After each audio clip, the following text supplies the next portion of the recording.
আপনি আপনি বলেছেন যে মসজিদে গিয়ে নারীদের জন্য বা মহিলাদের জন্য জামাতে নামাজ আদায় করা মাকরু, কিন্তু আমি আপনার এই বক্তব্যটার পরিপ্রেক্ষিতে আমি দেখতে পাচ্ছি যে এটা তো বরং মাকরু নয়, কেউ কেউ এটাকে মুস্তাহাব বা এনকারেজ বলতে চান। অনেকে উদাহরণ দিচ্ছেন আয়েশা যিনি প্রফেটের স্ত্রী ছিলেন, রাদিয়াল্লাহু আনহা, হ্যাঁ আয়েশা রাদিয়াল্লাহু আনহা, উনি ইমামতি করে মেয়েদের নামাজ পড়িয়েছেন, এবং যে জায়গায় আপনি এটা মুকরু বলছেন ওই জায়গায় কেউ মুস্তাহাব বলতে গিয়ে আপনার বক্তব্যের বিরোধিতা করছেন। এটা নিয়ে আপনি যদি আমাদের একটু বলেন। এটা আমি চ্যালেঞ্জ করছি, ওপেন চ্যালেঞ্জ। আম্মা জান আয়েশা রাদিয়াল্লাহু তাআলা আনহা কখনো ইমামতি করেননি, বরং জাকওয়ান ইমামতি করেছিল, পিছনে তিনি নামাজ পড়েছিলেন। সেটা ফরজ নামাজ ছিল না, তারাবির নামাজ। আপনাকে যে তথ্য দিয়েছে সে ভুল তথ্য দিয়েছে। ওকে, সেটা মেয়েদের নামাজ পড়াটা মুস্তাহাব কিনা? এক। দ্বিতীয় হচ্ছে আল্লাহ হাবিব সাল্লাল্লাহু আলাইহি ওয়াসাল্লামের নূরের জামানায় মসজিদ নববীতে মহিলাদেরকে অ্যালাউ করা হতো, তারা নামাজে আসতেন। কিন্তু আল্লাহ হাবিব সাল্লাল্লাহু আলাইহি ওয়াসাল্লাম মহিলাদেরকে নিরুৎসাহিত করেছিলেন, নিষেধ করেন নাই। কারণ মহিলাদেরও দিন শিখা বাকি ছিল এবং আল্লাহ হাবিব সাল্লাল্লাহু আলাইহি ওয়াসাল্লামের কাছে ওহী আসতো, সেজন্য মহিলাদের নিষেধ করা হতো না, তারা মসজিদে আসতেন। হযরত ওমর রাদিয়াল্লাহু তাআলা আনহু তার খেলাফতের সময় বলেছেন মহিলাদের জন্য ঘরেই নামাজ পড়াটা উত্তম। তখন প্রচুর পরিমাণ সাহাবী উপস্থিত ছিলেন, তারা হযরত ওমরের এই কাজে কেউ বাধা দেননি। সেজন্য মহিলাদের মসজিদে আসাটা হারাম নয়, মাকরু বলা হয়েছে জামাতে আসা। কারণ আম্মা জান আয়েশা রাদিয়াল্লাহু তাআলা আনহা নিজেও বলেছিলেন যে বর্তমানে মানে ১৫০০ বছর আগেই আম্মা জান আয়েশা বলেছেন যে এখন মহিলাদের মসজিদে না আসাই উচিত ফিতনার এই সময়। তো ১৫০০ বছর আগে যদি ফিতনার আশঙ্কা করে আম্মা জান আয়েশা মসজিদ নববীতে মহিলাদের আসাটাকে নিরুৎসাহিত করে থাকেন, তাহলে হযরত ওমর রাদিয়াল্লাহু তাআলার সিদ্ধান্তটা সঠিক ছিল। আর বর্তমান যুগে সেটা আমরাও নিরুৎসাহিত করি, এজন্যই মাকরু বলি। মাকরু মানে হারাম নয়, খুব কঠিন ভাবে নিষিদ্ধ নয়, জাস্ট নিরুৎসাহিত করা। আপনি মাকরু ফতোয়াটা কোথায় পেলেন? আর আপনি যে বলছেন যে আনহা এটা পড়েন নাই, কিন্তু আমি এখন যেটা দেখতে পাচ্ছি যে ওমেন প্রেইং ইন কংগ্রেগেশন এবং দেমসেলভস, এটা মাদিনা বলে একটা পিরিয়ডিক্যালস বাইর হয় মাদিনা ইউনিভার্সিটি থেকে, সেইখান থেকে একজন বলতেছেন যে এটা পড়ছেন। আমি তো এটা সত্য বিচার করতে পারবো না। আয়েশা রাদিয়াল্লাহু তাআলা আনহা ইমামতি করেননি, তিনি জাকওয়ান ওনার খাদেমের পিছনে নামাজ পড়েছেন। সেটা ফরজ নামাজ ছিল না, তারাবিহের নামাজ ছিল। জি, এটা বুখারী শরীফের হাদিস। আমাকে সময় দিলে বের করে দিব। আচ্ছা ঠিক আছে, আপনি কি এইটা একটু বলবেন যে মাকরুটা আপনি কোথায় পেলেন? এটা হানাফিদের সর্বসম্মত মত। হানাফিদের সর্বসম্মত মত যে মেয়েদের মসজিদে গিয়ে নামাজ পড়াটা মাকরু। জামাতে হজের সময় ওইটা ভিন্ন বিষয়, ওইটা ফরজ, হজটা ফরজ, এবং সেখানে নামাজ আদায় করা ওই সময় মেয়েরা নামাজ আদায় করতে পারবে, কিন্তু পরে আর এমনিতে নরমালি আর পারবে না। পারবে না মানে বললাম তো নিরুৎসাহিত করা হয়েছে, তারা ঘরে পড়বে, ঘরে পড়াটাই। এটা যদি মাকরু হইতো তাহলে কি হজের সময় এটা পড়াটা জায়েজ থাকতো? না, স্থানকাল ভেদে পার্থক্য আছে না। আপনি আজকে আগামীকাল দুপুরে আপনি পানাহার করতে পারবেন, কিন্তু পহেলা রোজায় দুপুরে পানাহার করতে পারবেন, সেটা তো হারাম হয়ে যাবে না। তার মানে স্থানকাল পাত্র বেশে হুকুমটা ভিন্ন হবে না? হবে, কিন্তু যেটা হজে পারমিটেড, যেটা হজের মাঠে পারমিটেড, সেটা আর পৃথিবীর কোথাও মাকরু হতে পারে? হজটা কি? হজটা হচ্ছে কাবাগরে যেতে হবে, পুরুষকেও যেতে হবে, মহিলাকেও যেতে হবে। কাবাগর একটাই, সেজন্য সেখানে সেটা ছাড় আছে, কিন্তু মসজিদ পৃথিবীতে একটা না। মহিলারা ঘরে নামাজ পড়তে পারবে। হ্যাঁ, তারপর আমরা এটা বলে থাকি, যেমন কোন মহিলা ঢাকা গেল শপিং করার জন্য, এখন নামাজের সময় হলো, সে বাড়িতে আসতে নামাজ কাজা হয়ে যাবে, সে বাইতুল মুকাররম যে নামাজ পড়িলে মহিলাদের জন্য যদি সুব্যবস্থা থেকে পড়তে পারবে, মাকরুটাকে আপনি খুব বড় করে দেখার প্রয়োজন নাই। এই যে আপনার মাথায় টুপি নাই, এটাও কিন্তু মাকরু স্যার, যেটা মাথায় বসাও মাকরু, রাইট।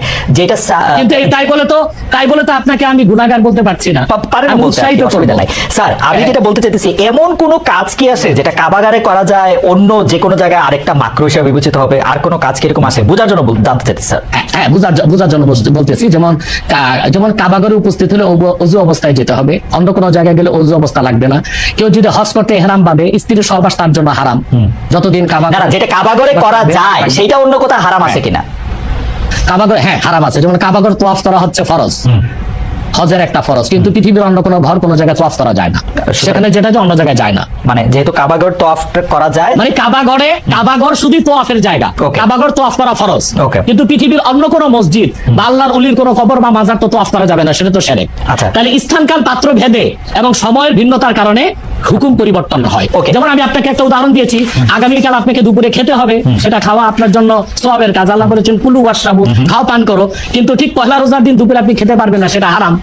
অথবা মাকরুর বিষয়টাও স্থানকাল পাত্র ভেদে তো পরিবর্তন হবে। লাস্ট কোশ্চেন এই সিরিজে জাস্ট বোঝার জন্য, আমাদের অনেক দর্শক জানাচ্ছেন যে সৌদি আরব সহ ইসলামী বিশ্বের অনেক দুনিয়ায় মেয়েদের জামাতে নামাজ পড়ার ব্যবস্থা মসজিদে আছে, তাহলে সেই ব্যাপারটা কি মাকরু কিনা এবং তাদের শরিয়া বোর্ড সেইটাকে আসলে পরীক্ষা করছে কিনা?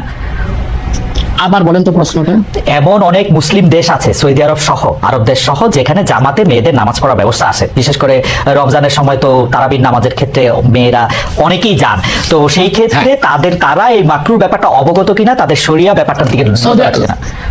আপনি হয়তো বা ভুলে গেছেন আমার উত্তরটা। হানাফি মাযহাব মতে মাকরু। আমরা যেহেতু মাযহাব হানাফি মানি এই জন্য মাকরু, কিন্তু সৌদি আরবে হানাফি মাযহাব না, হাম্বলি মাযহাব, সেখানে মাকরু না।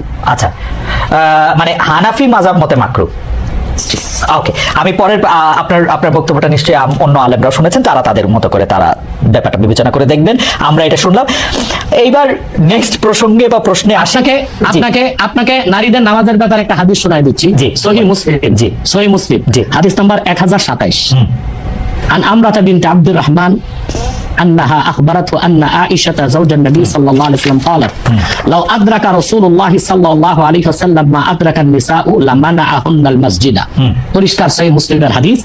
হযরত আমরা বিনতে আব্দুর রহমান বলেন রাসূল সাল্লাল্লাহু আলাইহি সাল্লামের সহধর্মিণী আল্লাহ হাবিব সাল্লাল্লাহু আলাইহি ওয়াসাল্লামের স্ত্রী আম্মাজান আয়েশা রাদিয়াল্লাহু তাআলা আনহা, যার কথা বলেছেন তিনি নামাজ পড়েছেন, উনি বলেছেন যে বর্তমানে মহিলাদের এখনকার অবস্থা যদি আল্লাহ হাবিব সাল্লাল্লাহু আলাইহি ওয়াসাল্লাম দেখতেন তাহলে তাদেরকে মসজিদে আসতে নিষেধ করতেন। সহিহ মুসলিম হাদিস নাম্বার 1027। আপনি সেই স্কলারদেরকে বলেন এই হাদিসটার জবাব আমাকে দিতে। ওকে, তার মানে আমি শেষ করি। তার মানে হচ্ছে মহিলাদেরকে মাকরু বলার দ্বারা হানাফি মাযহাবে যে নিষেধ করা হয়েছে, কঠিন নিষেধ না, মানে নিরুৎসাহিত করা হয়েছে। ওকে, ঠিক আছে, এটা নিশ্চয়ই এটা নিরুৎসাহিত করা হয়েছে, এটা আপনি বলছেন, নিশ্চয়ই এটা একটা প্রণিধানযোগ্য। আমি দলিল দিয়েছি। আমি এই বিষয়ে আর আপনার সাথে পরবর্তী প্রসঙ্গে আসি। সেটা হচ্ছে যে আপনি এখানে আসবেন, অনেকে অনেক ধরনের মন্তব্য করেন, প্রশ্ন করেন, অনেকের মধ্যে অনেক ধরনের উৎসাহ আছে, অনেক ধরনের জানার বিষয়ও আছে। সেই জন্য আপনি যেটাকে বলতে হচ্ছে যে আপনাকে বলা হচ্ছে যে একজন পেশাদার বক্তা, যখন যেহেতু আপনি বক্তৃতা দিয়ে টাকা নিয়ে থাকেন, এইটা আপনি ঘন্টায় কত টাকা নেন সেটা নিয়েও মানুষের মধ্যে উৎসাহ আছে। এই ধরনের বিষয় নিয়ে আপনি কি বলবেন? কেউ আবার বলে থাকেন আপনি যে বক্তৃতা দেন সেটা দিয়ে একটা নির্দিষ্ট অঙ্কের টাকা নেওয়াটাও আসলে ঠিক হচ্ছে কিনা, সেটা নিয়ে অনেকে প্রশ্ন, অনেকে, গোস্তাকে মাফ করবেন, অনেকে আপনাকে হেলিকপ্টার হুজুর বলেন, কারণ আপনি বিভিন্ন জায়গায় হেলিকপ্টারে যেতে পছন্দ করেন। এই ধরনের নিউজ, এই ধরনের আলোচনা আপনি আসলে কিভাবে নিয়ে থাকেন? দেখেন, আপনি একজন স্বনামধন্য সাংবাদিক এবং আপনি সাংবাদিকতার মাধ্যমে বাংলাদেশের অনেক উপকার করেছেন, কিন্তু কোনো হিংসুক বা নিন্দুক যদি বলে খালেদ মহিউদ্দিন একজন বাচালি করে টাকা কামাই করে, এটাকে আপনি মানবেন? মানবো। আমি বক্তা না, আমি হচ্ছে দায়ী আল্লাহ। আমি আপনি ঠোঁটে চেয়ে খান, কিন্তু আমি মেধা দিয়ে সেবা করি মানুষকে। আমি বক্তা নই। আমার পরিচয় হচ্ছে, দেখুন আমাদের একটা ইতিহাস আছে, আমি পেশাদার কোনো বক্তা নই। আমি হচ্ছে দায়ী আল্লাহ। আল্লাহ দিনের দাওয়াত মানুষের কাছে পৌঁছে